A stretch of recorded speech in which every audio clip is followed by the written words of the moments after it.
Hey, how's it going, guys? Gonna do a bit of pre-fight thoughts on the boxing in the UK tonight. We're gonna focus on the two heavyweight fights. You got Shawndell Winters versus Alen Babic on the undercard, and the main event between Dillian White and Alexander Povetkin.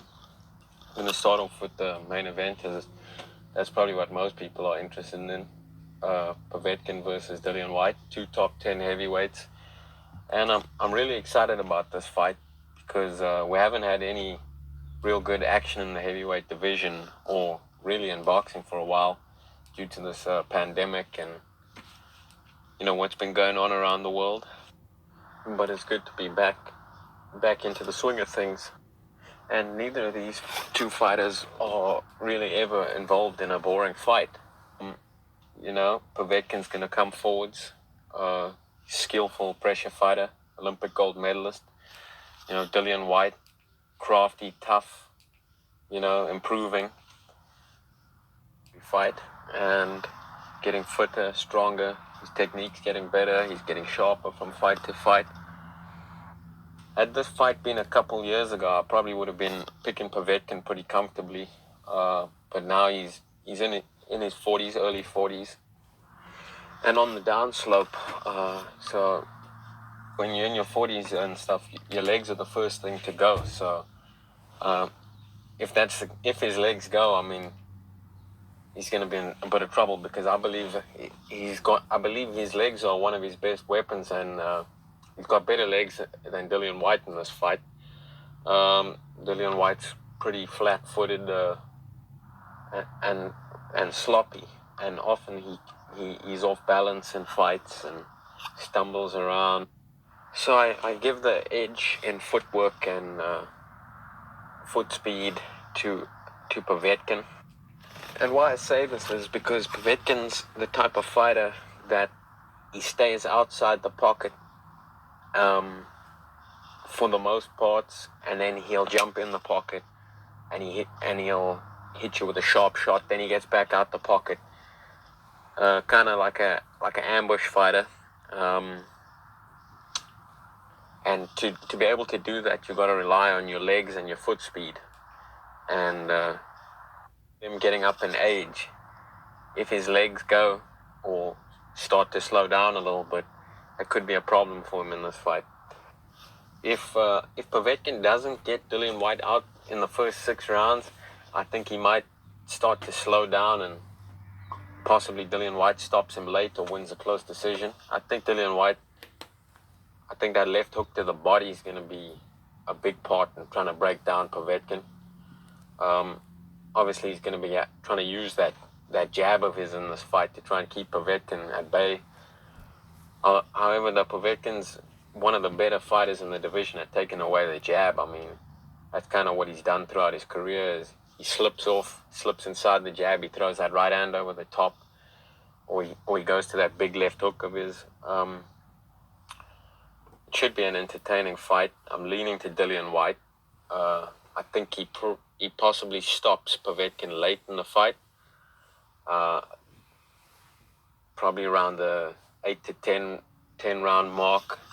However, I think Povetkin's going to be getting the better of him early in the fight, and I don't think he can stop Dillian. He might hurt Dillian. I mean, we've seen Dillian hurt quite a lot. In quite a few of his fights, he gets hurt, put down and stuff like that. He might get put down in this fight, but I think he'll be able to get back up. And I don't think Povetkin's going to have enough to finish him off. So I think Dillian White probably stops him late or wins a close decision. However, I think he's going to stop Povetkin. I think Povetkin's slowing down each fight.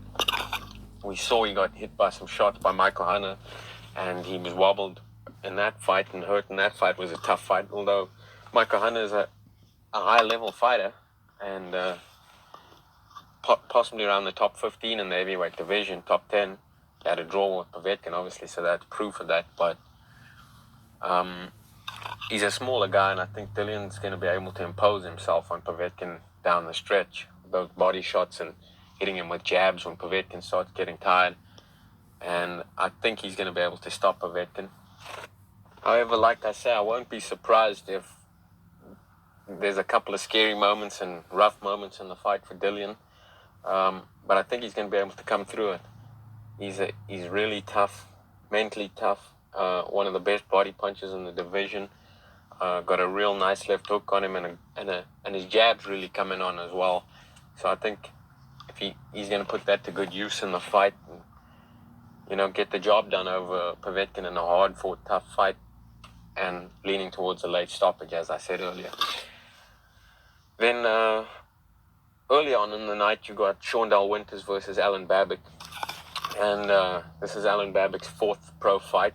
He's 3-0 with 3 knockouts. Shawndell's a tough, older fighter in the division. He's a real good test for Alen Babic, who's one of Dillian White's prospects. And I really like this matchup. I mean, because Shawndell, he comes to win in every fight. Even though his record, I think he's got 3 losses or 4 losses on his record now. He just lost to Joseph Parker, 5th round knockout. He put up a good fight in that fight too. I mean, he hit Parker with some shots. He took a lot of good shots from Parker in that fight, and he hung tough in there for a while, as long as he could. And that's why I feel like it's going to be a really good test for Alen Babic. Alen Babic, he's a pressure fighter. He's a small heavyweight. I think he's about 6'1", 6'2", 205 pounds. Pressure fighter. He looks like he has decent power, but he looks pretty easy to hit. But he seems to be fit and tough. Shawndell's got decent power in that right hand, so that's going to test Alen Babic's chin for sure, because Shawndell's going to be able to hit Alen Babic, because Alen Babic's going to put it on him, and he's going to try and get Shawndell out of there. And he looks in really good shape. He's a very small heavyweight. I mean, he came in under the cruiserweight limit. He came in at 193 pounds, and Babic's a small heavyweight himself at 205 or whatever he came in at, 206. So it's a good matchup. It's a good test. Shawndell, he's talking a real good game at the press conference, and it was quite an exciting press conference. They got aggressive. They got heated with each other. And I think that just shows Shawndell is coming to fight. He thinks this is a fight that he should win. As he said, he doesn't see Alen Babic beating him. I mean, we're going to have to see when they get in there, but I think it's going to be an action-packed fight. It's an 8-rounder. I think Alen Babic's probably going to stop Shawndell around the 5th, 6th round. But while Shawndell's in there, like I said, I think he gets stopped in the 5th or 6th round. But for those 5 or 6 rounds that he's in there, I think it's going to be a good action-packed fight. I think they're going to be exchanging blows. Shawndell's looks to be the better skilled fighter, but he's in his late 30s or 40s, I think, and he only picked up boxing in his late 20s, but obviously a fast learner and a really determined and motivated fighter with a lot of ambition still left in him. As he said, he thinks he can win a title at cruiserweight and possibly even one at light heavyweight, because he says he can still make the weight down there. So that just shows his ambition, and it also shows his lack of size in the heavyweight division. And I think he might get outpowered in this fight. Although I think he's going to put up a good performance and have moments of success in there. He might even hurt Alen Babic once or twice and show us, if Alen Babic has any survival skills or what type of heart he has. Although he seems to be a really tough, determined fighter himself. And I think Alen Babic's going to overpower Shawndell, probably get a 5th to 6th round stoppage in an action-packed, exciting fight. And in terms of strategy, I think obviously Alen Babic is a pressure fighter. He's going to come forwards. He's going to look to put a lot of pressure on Shawndell, who's more of a slicker fighter and a slicker boxer. The thing is, I think Shawndell's comfortable fighting on the inside, so I can see this being a fight where is fought mostly at close quarters and they're trading shots. Shawndell's going to be trying to roll with a lot of shots and catch and shoot and counter punch on the inside, which he seems decent at. But at his age and with his lack of size, I can see him doing that for 4 or 5 rounds with decent success.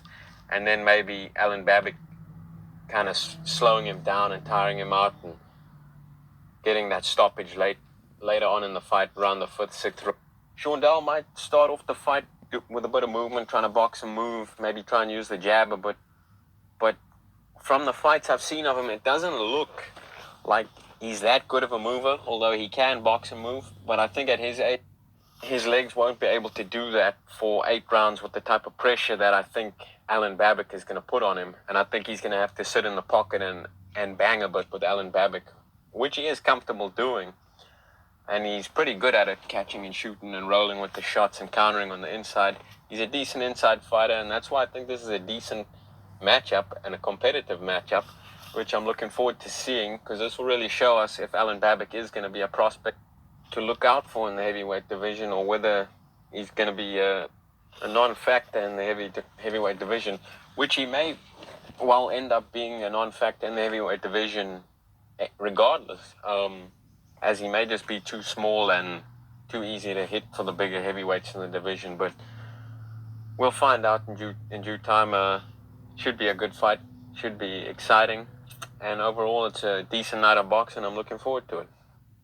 So in summary, I'm picking Dillian White by either late stoppage or on close points decision, and Alen Babic by mid to late stoppage as well. I apologize for the bad audio and if I've been stuttering and pausing a lot. This is the first video I'm doing, and it should only be better from here. Anyways, thanks for listening, guys. Talk to you soon. One last thing, feel free to leave your thoughts in the comments below. What are your guys' predictions? Let me know. Interested to hear.